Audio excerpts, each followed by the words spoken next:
उपचुनाव से जुड़ी एक बड़ी खबर सामने आई है। बीजेपी ने 84 सीट से प्रत्याशी का ऐलान कर दिया है। कारीलाल ननोमा को बीजेपी ने बनाया है उम्मीदवार। यहां 6 सीटों पर पहले ही हो चुके हैं प्रत्याशियों की घोषणा और अब हम आपको बता रहे हैं कि 84 सीट से प्रत्याशी का जो ऐलान है वो बीजेपी ने कर दिया है। कारीलाल ननोमा को बीजेपी ने बनाया है अपना उम्मीदवार। 6 सीटों पर पहले से हो चुकी है प्रत्याशियों की घोषणा। उपचुनाव से जुड़ी एक बड़ी खबर हम आपको अब तक का पहुंचाते आए हैं और अभी इस वक्त की बड़ी खबर जो आ रही है वो ये आ रही है कि बीजेपी ने 84 सीट से प्रत्याशी का ऐलान कर दिया है। कारीलाल ननोमा को बीजेपी ने अपना उम्मीदवार बना दिया है। 6 सीटों पर पहले ही प्रत्याशियों का ऐलान हो चुका है। तो बीजेपी, कांग्रेस और बीएपी में टक्कर है इस बार और बीजेपी ने 84 सीट से प्रत्याशी का ऐलान कर दिया है और कारीलाल ननोमा को बीजेपी ने उम्मीदवार घोषित किया है। 6 सीटों पर पहले ही हो चुकी है प्रत्याशियों की घोषणा। ननोमा सीमलवाड़ा पंचायत समिति के प्रधान हैं और 84 में त्रिकोणीय टक्कर के आसार इस बार देखे जा सकते हैं क्योंकि यहां बीजेपी है, कांग्रेस है और बीएपी भी है।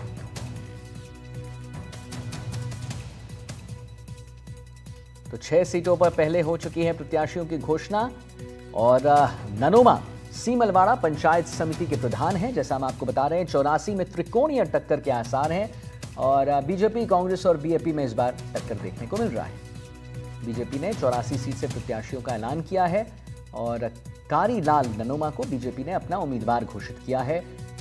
6 सीटों पर पहले ही प्रत्याशियों की घोषणा हो चुकी है। ननोमा जो है सीमलवाड़ा पंचायत समिति के प्रधान भी हैं और 84 में इस बार त्रिकोणीय टक्कर देखने को मिलेगी क्योंकि बीजेपी है, बीएपी है और है कांग्रेस।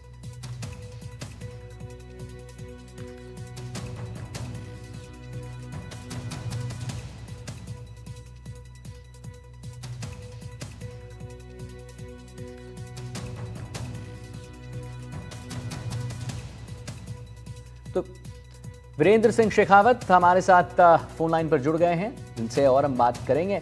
तो वीरेंद्र, कहीं ना कहीं एक त्रिकोणीय मुकाबला देखने को मिलता है और त्रिकोणीय मुकाबला यहां पर देखने को मिल रहा है जहां पर बीजेपी भी है, कांग्रेस भी है और बीएपी भी है। क्या रोमांचक यहां पर नतीजे आएंगे, क्या आपके पास जानकारी?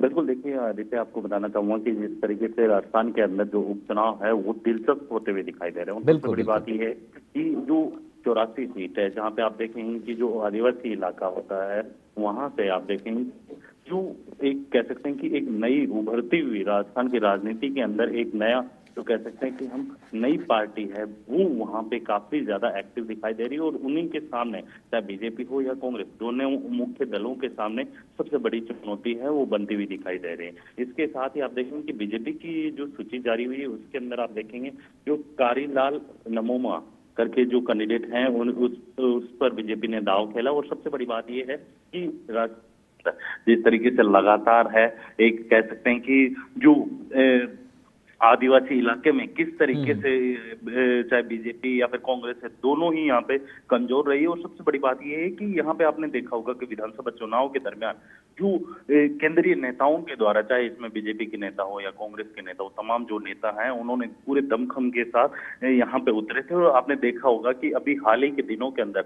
लगातार है केंद्रीय नेता हैं जो आदिवासी इलाकों के अंदर, क्योंकि जिस तरीके से आपने देखा होगा कि मध्य प्रदेश हो या फिर राजस्थान, दोनों राज्यों की ये सीमाओं से टच होता हुआ जो कह सकते हैं कि विधानसभा क्षेत्र है और यहाँ पे आपने देखा होगा कि किस तरीके से जो बीएपी है या फिर अन्य जो रीजनल जो पार्टी है वो किस तरीके से यहाँ पे एक्टिव है और आप जिस तरीके से दोनों ही अगर मुख्य दलों की बात करूं तो यहाँ पे आपने देखा होगा कि राजस्थान के अंदर ये वो इलाका है जहां पर जो नई जो पार्टियां हैं वो लगातार है कह सकते हैं कि इन दोनों मुख्य दलों के लिए चुनौती बनती हुई दिखाई दे रही है।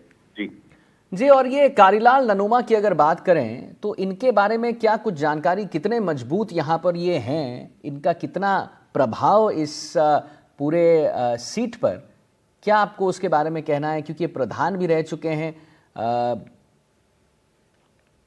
देखिए आदित्य, आपको बताना चाहूंगा कि जिस तरीके से बीजेपी ने अपना जो ये कैंडिडेट सामने लेके आई है, इसके अंदर एक बात तो साफ है कि जिस तरीके से एक प्रधान होते हुए उन्हें अपना जो कह सकते हैं कि बीजेपी अपना कैंडिडेट बनाती है। और सबसे बड़ी बात ये कि लगातार बीजेपी एक मैसेज देने की भी कोशिश कर रही है कि हमारे लिए कोई भी छोटा या बड़ा नहीं है। हम कार्यकर्ताओं को, वो एक कार्यकर्ता होता है उसे मुख्यमंत्री के पद की जिम्मेदारी दी जाती है, एक कार्यकर्ता होता है जिसे आप देखेंगे कि एमपी एमएलए तक बनाया जाता है।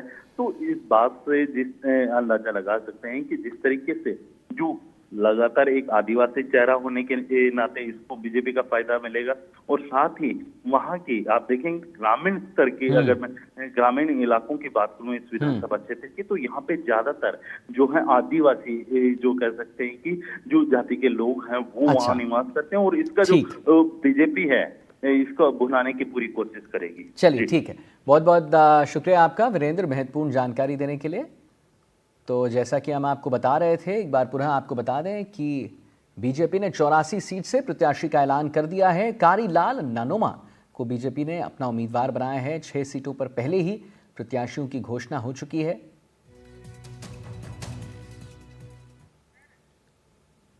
फिलहाल इस बुलेटिन में इतना ही। मुझे दीजिए इजाजत। नमस्कार।